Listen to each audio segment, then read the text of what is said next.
ಇವತ್ತು ಆ ರೈತರು ಹೊನ್ನಾಳಿಲೂ ನಾನು ಪತ್ರಿಕೆಯಲ್ಲಿ ಗಮನಿಸಿದೆ, ಗದಗನಲ್ಲಿ ಗಮನಿಸಿದ್ದೀನಿ.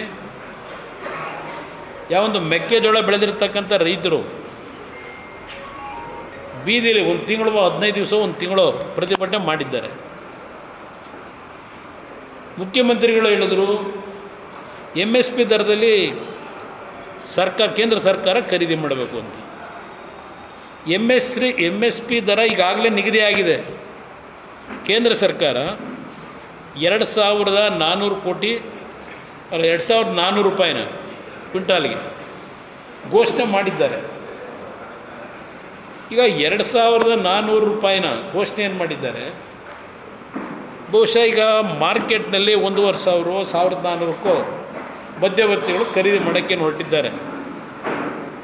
ಸರ್ಕಾರದ ಜವಾಬ್ದಾರಿ ಖರೀದಿ ಕೇಂದ್ರವನ್ನು ತೆರೆದು ಎಷ್ಟು ಬ್ಯಾಲೆನ್ಸ್ ಅಮೌಂಟ್ ಇದೆ 2,400ಕ್ಕೆ ಇವರು ಖರೀದಿ ಮಾಡ್ತಾರೆ. ಕೇಂದ್ರ ಸರ್ಕಾರದ ಮುಂದೆ ಹೋಗಿ ಒಂದು ಅರ್ಜಿ ಕೊಡಬೇಕು. ಈ 2,400 ರೂಪಾಯಿಗೆ ನಾವು ಇಷ್ಟು ರಾಜ್ಯ ಸರ್ಕಾರ ಬೆಂಬಲ ಬೆಲೆ ಕೊಟ್ಟಿದ್ದೀವಿ, ಅದಕ್ಕೆ ನೀವು ಮ್ಯಾಚಿಂಗ್ ಗ್ರಾಂಟ್ ಕೊಡಿ ಅಂತ ಕೇಳಬೇಕು ಇವರು. ನಾನು ಹಿಂದೆ ನೋಡಿದ್ದೀನಿ 2 ಬಾರಿ ಮುಖ್ಯಮಂತ್ರಿ ಆದಾಗ. ನಾನು ಎಂದೂ ಸಹ 2 ಬಾರಿ ಮುಖ್ಯಮಂತ್ರಿ ಇದ್ದಾಗಲೂ BJPಯವ್ರ ಜೊತೆ ಸರ್ಕಾರ ಮಾಡಿದಾಗ ಕೇಂದ್ರದಲ್ಲಿ ಕಾಂಗ್ರೆಸ್ ಸರ್ಕಾರ, UPA ಸರ್ಕಾರ, ಕಾಂಗ್ರೆಸ್ ಜೊತೆ ಸರ್ಕಾರ ಮಾಡಿದಾಗ BJP ಸರ್ಕಾರ. ನಾನು ಯಾವುದೇ ವಿಷಯದಲ್ಲೂ ಕೇಂದ್ರ ಸರ್ಕಾರದ ಮುಂದೆ ನಮಗೆ ಅನ್ಯಾಯ ಮಾಡ್ತಾ ಇದ್ದೀರಿ, ನೀವು ದುಡ್ಡು ಕೊಡೋದನ್ನು ಕಟ್ ಮಾಡಿದ್ದೀರಿ, ಕೊಡಿ ನಮಗೆ ಅಂತೇಳಿ ಇಂಥ ಕಾರ್ಯಕ್ರಮ ಮಾಡಬೇಕು, ನಾನು ಕೊಡಿ ಅಂತ ಎಂದೂ ಸಹ ಅವ್ರ ಮುಂದೆ ಕೈ ಒಡ್ಲಿಲ್ಲ. 2018ರಲ್ಲಿ ನಿಮಗೆಲ್ಲ ಗೊತ್ತಿದೆ ಯಾವ ಮಟ್ಟದ ಮಳೆ ಅನಾಹುತಗಳಾಯಿತು. ಆ ಸಂದರ್ಭದಲ್ಲಿ ನಾನು ಕೇಂದ್ರ ಸರ್ಕಾರದ ನೆರವನ್ನು ನಿರೀಕ್ಷೆ ಮಾಡೋದಕ್ಕಿಂತ ಹೆಚ್ಚಾಗಿ ಕೊಡಗು ಜಿಲ್ಲೆಯಲ್ಲಿ 1,000 ಮನೆ 10 ಲಕ್ಷ ರೂಪಾಯಿ ವೆಚ್ಚದ ಮನೆಗಳು ಕಟ್ಕೊಟ್ಟಿದ್ದೀವಿ. ಇವತ್ತು ಕಣ್ಣು ಕಾಣ್ತಾ ಇದೆ. 1 ಲಕ್ಷ ರೂಪಾಯಿ ಅಡ್ವಾನ್ಸ್ ಕೊಟ್ಟು ಮನೆಗಳು ಕಂಡವರಿಗೆ, ಮನೆ ಕಟ್ಕೊಟ್ಟು ಅವ್ರು ವಾಸಕ್ಕೆ ಹೋಗೋವರಿಗೆ ತಿಂಗಳಿಗೆ 10,000 ಬಾಡಿಗೆ ಕೊಟ್ಟಿದ್ದೀವಿ.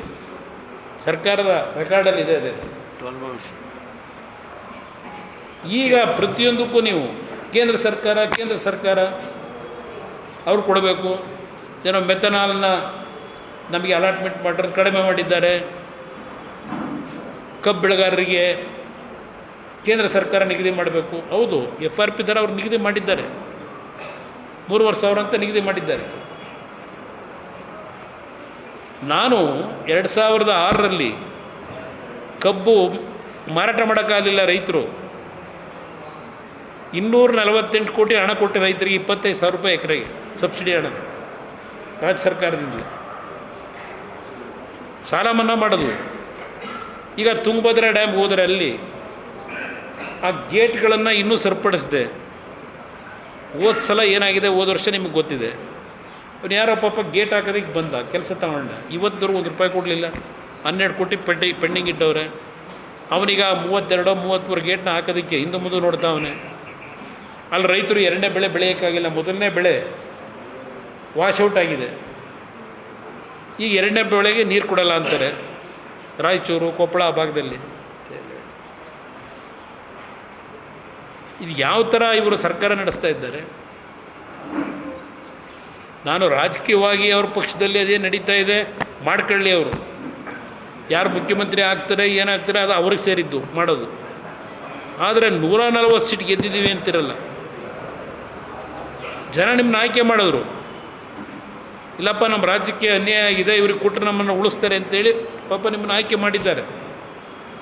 ಆದರೆ ನೀವು ಜನಕ್ಕೆ ಏನು ಕೊಡ್ತಾ ಇದ್ದೀರಿ? ಕಲಬುರಗಿ, ರಾಯಚೂರು, ಯಾದಗಿರಿ, ಬೀದರು, ಯಾವ್ಯಾವ ಜಿಲ್ಲೆಯಲ್ಲಿ ಎಷ್ಟು ಪ್ರಮಾಣದಲ್ಲಿ ನಷ್ಟ ಆಗಿದೆ. ಕೇಂದ್ರ ಸರ್ಕಾರಕ್ಕೆ ಹೋಗಿ ಮನವಿ ಕೊಟ್ಟು ಕೇಂದ್ರ ಸರ್ಕಾರದಿಂದ ವೀಕ್ಷಕರು ತಂಡ ಕರೆಸ್ತಿಲ್ಲ. ಈಗೇನೋ ಅರ್ಜಿ ಕೊಟ್ಟಿದ್ದೀವಿ ಬರೋಕ್ಕೆ ಅಂತ ಹೇಳ್ತಾರೆ.